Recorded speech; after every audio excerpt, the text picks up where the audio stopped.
ada satu hadis yang antum sudah hafal, dan manfaat hadis ini untuk kita ingat terus supaya kita betul-betul menuntut ilmu syar'i. Di dalam hadis yang sahih yang diriwayatkan oleh Imam Muslim dan yang lainnya, Nabi SAW bersabda dari sahabat Abu Hurairah radhiyallahu an, Nabi bersabda, "Man naffasa an mu'minin kurbatan min kurabi dunya, naffasa Allah anhu kurbatan min kurabi yaumil qiyamah. Wa man yassara ala mu'sirin, yassara Allahu alaihi fid dunya wal akhirah. Wa man satara musliman, satara Allah fid dunya wal akhirah. Wallahu fi auni al-'abdi ma kana al-'abdu fi auni akhi. Wa man salaka tariqan yaltamisu fihi 'ilman, sahhala Allahu lahu bihi tariqan al jannah. Wa majtama'a qaumun fi baitin min buyutillah yatluna kitab Allah wa yatadarasunahu bainahum illa nazzalat 'alaihimus sakinah wa ghashiyatuhumur rahmah wa haffathumul malaikah wa dzakarahumullahu fi man 'inda wa man batta'a bihi 'amalu lam yusri' bihi nasabuh." Dari sahabat Abu Hurairah radhiyallahu an, ia berkata, telah bersabda Rasulullah sallallahu alaihi wasallam, barang siapa yang melapangkan kesulitan seorang mukmin dari kesulitan dunia, maka Allah akan lapangkan dia dari satu kesulitan di hari kiamat. Barang siapa yang memudahkan orang yang dililit utang, maka Allah akan mudahkan dia nanti pada hari kiamat. Allah akan mudahkan di dunia, Allah mudahkan di akhirat. Barang siapa yang menutupi aib seorang muslim, Allah akan tutup aibnya di hari kiamat. Allah akan tutup aibnya dunia dan akhirat. Dan Allah akan senantiasa menolong seorang hamba selama hamba itu menolong saudaranya. Dan barang siapa yang berjalan untuk menuntut ilmu, maka Allah akan mudahkan jalannya ke surga. Antum ingat tuh, barang siapa yang berjalan untuk menuntut ilmu, Allah akan mudahkan jalannya ke surga. Wa man salaka tariqan yaltamisu fihi ilman, sahhalallahu lahu bihi tariqal jannah. Barang siapa yang berjalan untuk menuntut ilmu, Allah akan mudahkan jalan ke surga. Kemudian Nabi lanjutkan SAW, wa majtama'a qaumun fi baitin min buyutillah yatluna kitab Allah wa yatadarasunahu bainahum illa nazzalat alaihimus sakinah wa ghashiyatuhumur rahmah wa haffathumul malaikah wa dzakarahumullahu fi man indah.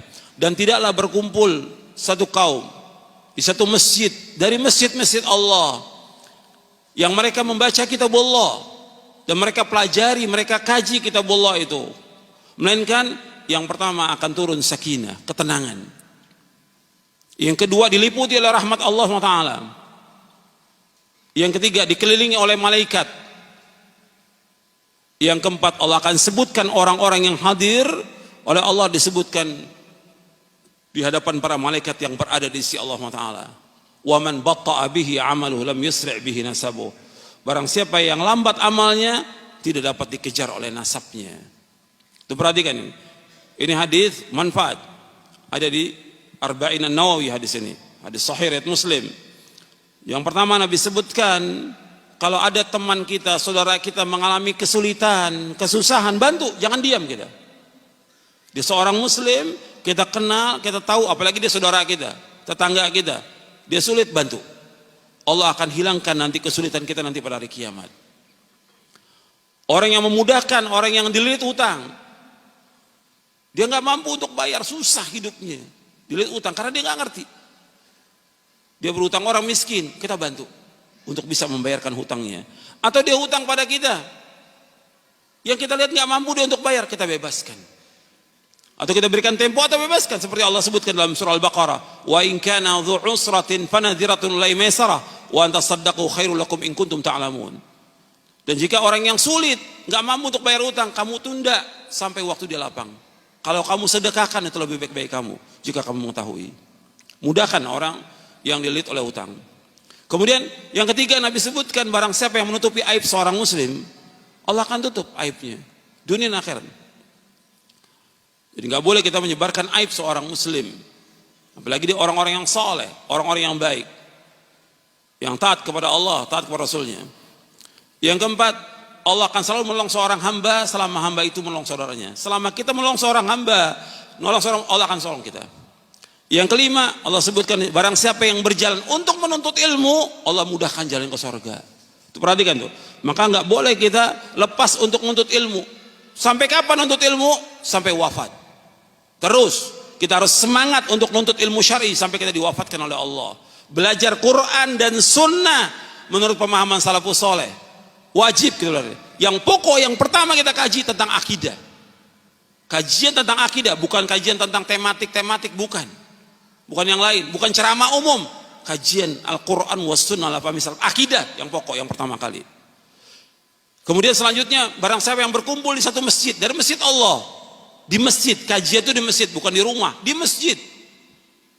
Barang siapa yang ngaji di masjid, nuntut ilmu di masjid, belajar di masjid, dia kaji kitab Allah, maka 4 Allah Nabi sebutkan. Yang pertama apa? Turun sakinah, ketenangan. Beda dengan di rumah, beda di tempat lain. Di masjid turun sakinah, ketenangan. Kalau kita belajar Quran dan Sunnah. Yang kedua, diliputi rahmat Allah yang sangat luas. Dan kita selalu mengharapkan rahmat Allah. Yang ketiga, dikelilingi oleh malaikat. Kalau kita nuntut ilmu, malaikat itu mengepakkan sayapnya. Semua malaikat bersayap. Semua malaikat bersayap. Dia kepakkan sayapnya karena apa? Menghormati orang-orang yang nuntut ilmu. Nabi bersabda SAW, innal malaikata la tada'u ajnihataha li talibil ilmi ridwan bima yasna'. Sesungguhnya malaikat mengepakkan sayapnya kepada orang-orang yang menuntut ilmu, ridho dengan apa yang mereka kerjakan. Ridho dengan orang menuntut ilmu. Maka antum sungguh-sungguh nuntut ilmu, jangan malas. Rajin dan perhatikan, ikhlas karena Allah, catat apa yang disampaikan. Kemudian yang keempat disebutkan lagi bahwa orang yang nuntut ilmu itu, yang belajar Quran dan Sunnah, itu Allah akan sebutkan nanti di antara para malaikat yang berada di sisi Allah. Kemudian terakhirnya di hadis ini, waman batta'a bihi 'amaluhum lam yusri' bihi nasabuh. Barang siapa yang lambat amalnya tidak dapat dikejar oleh nasabnya. Karena yang dipentingkan dalam Islam ini amal, ilmu dan amal, bukan nasab. Meskipun dia mengatakan keturunan ningrat, keturunan nabi, keturunan rasul, orang yang mulia, tetap di hari kiamat Allah akan nilai bukan nasabnya, yang Allah nilai apanya? Amalnya. Likullin darajatum mimma amilu. Semuanya akan diberikan derajat tergantung dari apa yang mereka amalkan. Bukan nasabnya, bukan. Amal.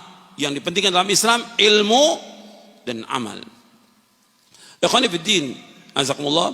Ini sebagai muqaddimah yang penting supaya kita terus semangat untuk menuntut ilmu dan mengkaji Al-Quran dan Sunnah ala fahmi salaf di masjid-masjid Allah. Di mana ada masjid, cari masjid untuk mengkaji Al-Quran wa Sunnah ala fahmi salaf. Kaji. Sebab ini tempat yang barokah.